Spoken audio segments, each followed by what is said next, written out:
have been impacted by the COVID-19 pandemic. The impact has affected our society both directly and indirectly. Many were impacted directly because they were actually infected by the virus, and many were indirectly impacted by the emotional trauma that many have suffered due to the overall pandemic. The reason we must address this issue is because the pandemic is not over, and we must be equipped to mentally handle the overall indirect effect ongoing. Depression, suicide, anxiety, divorce ending, domestic violence, and severe sicknesses have been on an all-time rise, and we as a kingdom body would like to provide a type of resource when times become difficult.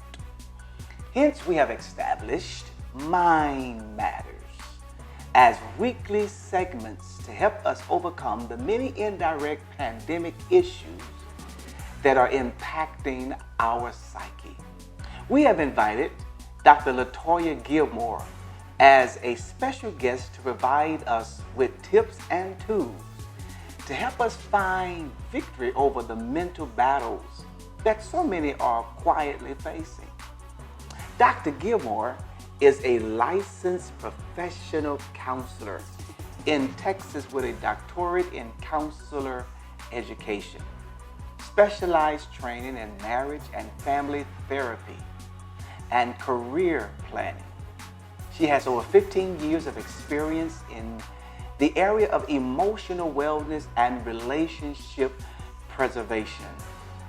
Dr. Gilmore, thank you so much for joining our Greater E Service Mind Matters series. Let's address a few mental health issues impacting our society. Thank you for having me for this Mind Matters series, summer series. I'm really grateful for the opportunity to continue to end the stigma related to seeking mental health services, and so I'm glad to be here once again in partnership with you all, my family. And so let's get started with the first question.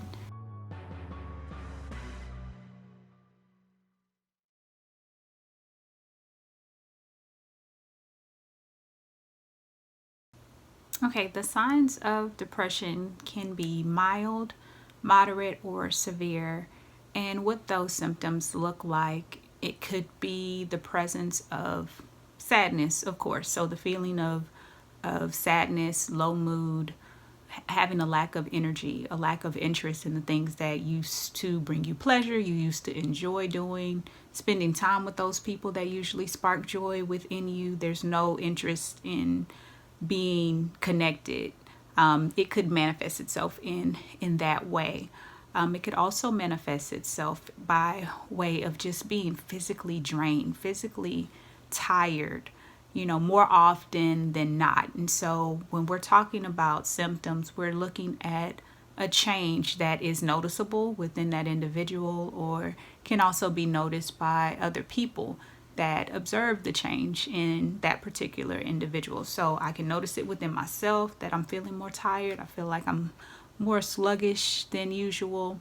And when it comes to being physically tired, it could also impact the way that I rest at night. And so I may not be able to get a night's rest as I normally would. I may have either trouble falling asleep, or once I do get an opportunity to begin sleeping, my sleep is interrupted, and then I'm having trouble falling asleep again. Or I may just have insomnia altogether and not be able to sleep.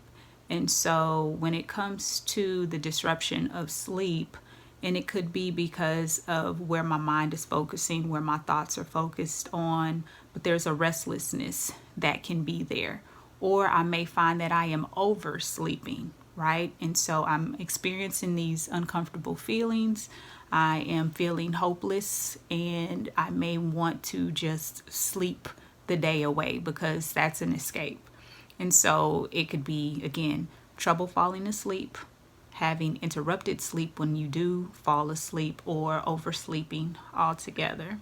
Another symptom can be how your appetite is impacted. And so you may find that you are either overeating, and which can be also known as emotional eating. And so you're eating to satisfy a physical need, but it's not that you're necessarily hungry, right? It's more so, you know, meeting that need emotionally, right? By engaging in something that tastes good and it makes us feel good to eat. And the opposite of that spectrum might be appetite suppression altogether. So there is no appetite. And so again, the signs of depression, they vary. It isn't necessarily that person that does have that sad or that depressed mood.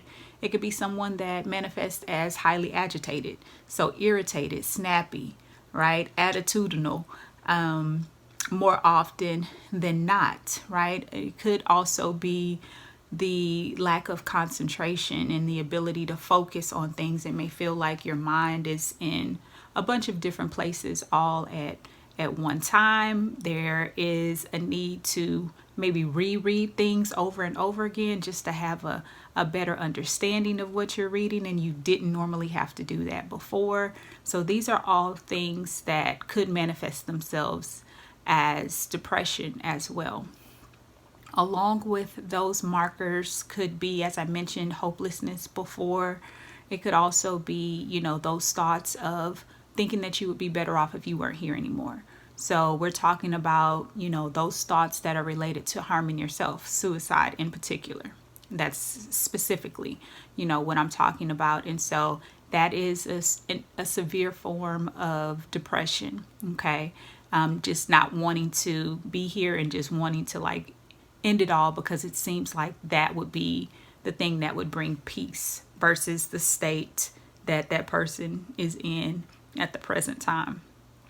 And so again, just to run through really quickly, so there is a loss of interest in things that used to bring pleasure. There's a disruption in sleep, impairment in appetite.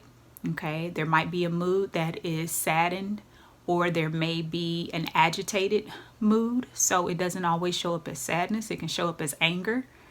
Okay. There is also that hopelessness, the feelings of not wanting to be here anymore, not wanting to be alive anymore.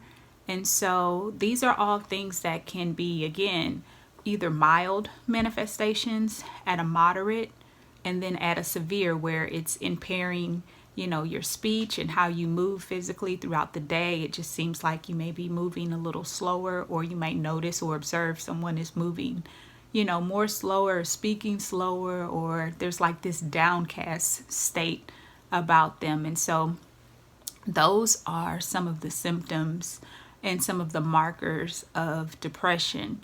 And when it comes to how to treat depression, of course, being able to, you know, not allow yourself to be isolated is one thing, because when someone is experiencing depression, because there's that lack of wanting to do enjoyable things or be around people that normally, you know, bring you joy or energize you, you're going to want to do the opposite of that naturally in this particular state of mind.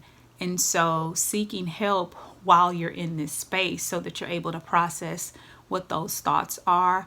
You're able to replace those thoughts with thoughts that are beneficial and more productive for you. So seeking a professional, a mental health professional, is definitely the recommendation if you feel as though you are experiencing any of these particular symptoms that I just mentioned. And so how do you go about doing that? There is a plethora of ways to do that. You can start by talking with someone that you trust, someone that holds a safe space for you, if you don't know where to start. But I would like to share some resources with you. So if you are currently employed and you have healthcare benefits, that would be the first place that I would recommend that you start. So some employers have contracts with employee assistant programs, so EAPs for short. And what those EAP services provide are low cost to zero cost resources. So what I found is that most of my EAP clients, they don't have to pay for their sessions at all. You would just call HR and you would request those EAP services. They'll ask you like a questionnaire to pair you up with the best professional, healthcare professional, and then you just go from there. So I've seen clients be approved with anywhere from 5 to 25 free therapy sessions. And so if you have these benefits, use your benefits first. If it's EAP, start there first. Okay. So even with those that have EAP benefits, I find that when those benefits run out, so let's say I'm on my 25th session, but I still need to continue seeing my therapist, but I also have Blue Cross Blue Shield, United Healthcare, Aetna, and that therapist also takes those particular providers, right? What you would do is you would just transfer over from the EAP services to using your insurance benefits, okay? And so with your insurance benefits, you would, again, it could be a zero copay, or it could be anywhere from $10, $15, $20, $30, I believe is the highest copay that I've seen. And so it's worth using in those particular benefits that you have access to. So I would say those are the two places to start if you're employed and if your employer has a contract with some kind of healthcare services, whether it's an EAP program or it is an insurance provider. Okay. If you don't have either of those two and you're looking for therapy, you're looking for a therapist rather, I would recommend that you try websites like Melanin and Mental Health. There is a website called www.therapyforblackmen, www.therapyforblackgirls. Health in Her Hue is an app that you can also find providers within your area. Open Path is another resource that offers therapy at low cost fees and rates. There are all kinds of resources available to you. Okay, and so it's just a matter of taking charge of those things that you're noticing so that you can improve the life that you're supposed to have, right? And so you have power and authority to be able to do that. And so I pray that you would stand in that power, that you would move in that authority, and that you would make those choices that will lead you closer to a life that's full of abundance, because that's the promise that was made to you. And so those would be the recommendations that I have. If you notice that you have any of the symptoms, again, that I've mentioned earlier, it's an opportunity for you to take charge. It's an opportunity for you to do something about it. You know, faith without works is dead. And so you have an opportunity to move beyond your situation, beyond what you're currently feeling and what you're currently experiencing. And so I pray that you would walk in that power. I pray that you would walk in the authority that has been given to you, that is already in your hands. All right, take care.